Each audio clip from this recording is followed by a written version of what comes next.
The Lord said to Moses, I have heard the grumbling of the Israelites. Tell them, at twilight you will eat meat, and in the morning you will be filled with bread. Then you will know that I am the Lord your God. For the Judeo-Christian tradition, the wilderness is a deeply significant place and an important theme for the times in which we are living. Jesus went out into the wilderness to learn and to prepare. The children of Israel lived and wandered there on their journey from slavery to freedom. I think there are some assumptions we make about the wilderness. First of all, it's both real and it's symbolic. The wilderness is real physically and practically, and you will know that if you've lost your job, if you've ever lost your property or your business, if you've been deprived of your education, or your health has crumbled and you aren't physically the person that you used to be. You will know that the wilderness is real physically and practically. But it is also real symbolically. It represents an inner journey about something we want to escape from, perhaps, and a new place we want to go. Or maybe just something we want to leave behind and somewhere we are heading, somewhere new. Because of that, the symbolism of the wilderness, it often is associated for us with being fearful and anxious. Secondly, the wilderness, I think we assume, is a place in which we have to keep on going. We're moving away from something and we're moving towards something, usually unknown. We don't really want to go back when things get tough, but there are some days when we might act like we do want to go back, grumbling and complaining, blaming others. But despite that hopelessness, we keep on going. Thirdly, we probably assume the wilderness is a place of emptiness, a desolate place perhaps. I don't know what you picture in your mind's eye when you think of it, but I think of somewhere dry, pretty lifeless, expansive, maybe you can't see where it ends, without markers along the way. There aren't roads or trees necessarily, a kind of colourless and bleak place where the wind blows fiercely and the dry dust blows up and swirls around us. A lonely place too. I think of the wilderness as a place where there are excesses of heat and cold. Days may be really warm and nights may be really cold. And the emphasis on the excesses of the weather and the environment almost mirrors the excesses of emotion that we feel in the wilderness. A place of emptiness, a desolate place.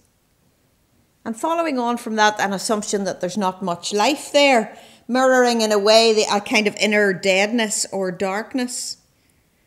In fact, when you're in the wilderness for long enough, you begin to see that there is a bit of life there after all. There's perennial scrub, some succulent plants. It's definitely not lush or adorned by colourful plants, but there is some life about the place, some vegetation. Animals might be rare, but they are there. In the real wilderness, there are ibex and gazelles, sand foxes, leopards, wild cats, jackals, hares, hedgehogs, moles, falcons, eagles, quail, partridge and grouse. Not so lifeless after all.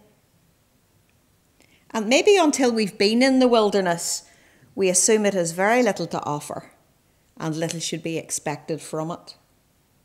Certainly that's how the children of Israel were feeling by the time we meet them here in Exodus chapter 16.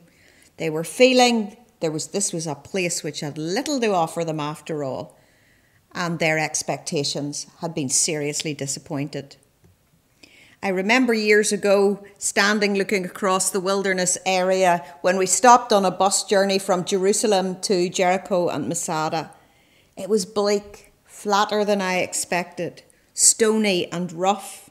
You could almost feel the bleakness of the night and the dust blowing in your eyes as the wind blew across its expanse. It wasn't a place of welcome or comfort. Like the children of Israel, I shuddered and thought, this place has very little to offer. Yet in our Christian tradition, the wilderness is an important place to be. It stands for those times in our lives when we're moving from something old to something new. And on some days, like the children of Israel, we say, I don't want to be here. Take me back, at least back there. Bad and all as it was, I can die on a full belly. How do we keep going in the wilderness when there seems no point? When hope seems to overwhelm us or feels like it's going to overwhelm us? When fear is a familiar companion and despair visits us daily as sure as the sun sets? When loneliness corrodes our spirit and we feel at the end? How do we keep on going in the wilderness?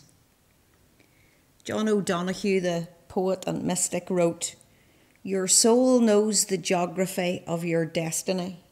Your soul alone has the map of your future. Therefore you can trust this indirect, oblique side of yourself. If you do, it will take you where you need to go.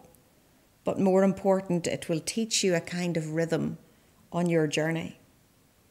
The wilderness is a place to learn a new rhythm.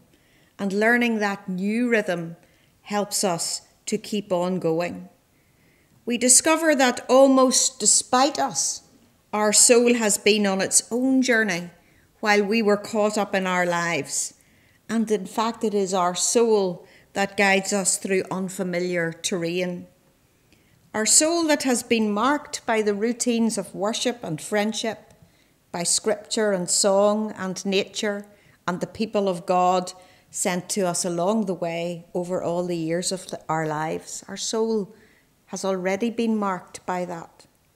And when the time is right, our soul takes us into the wilderness to journey from something new, something old, to something new. Our soul knows the geography of our destiny. It knows where we need to go, and we can trust the God who has been shaping and forming our very soul for all of our lives. So in the wilderness, one way we keep on going is to look inward for resources that we didn't know we had, but resources that God has already been building in us.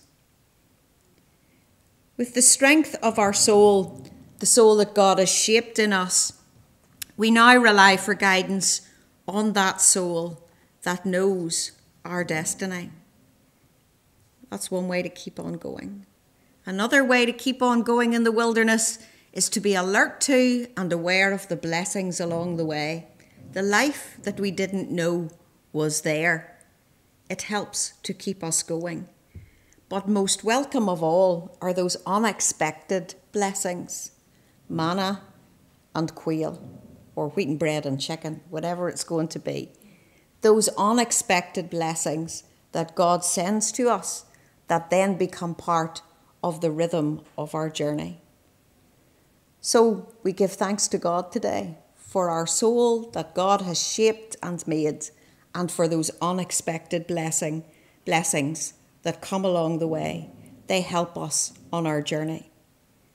May you experience each day as a sacred gift woven around the heart of wonder, even in the wilderness.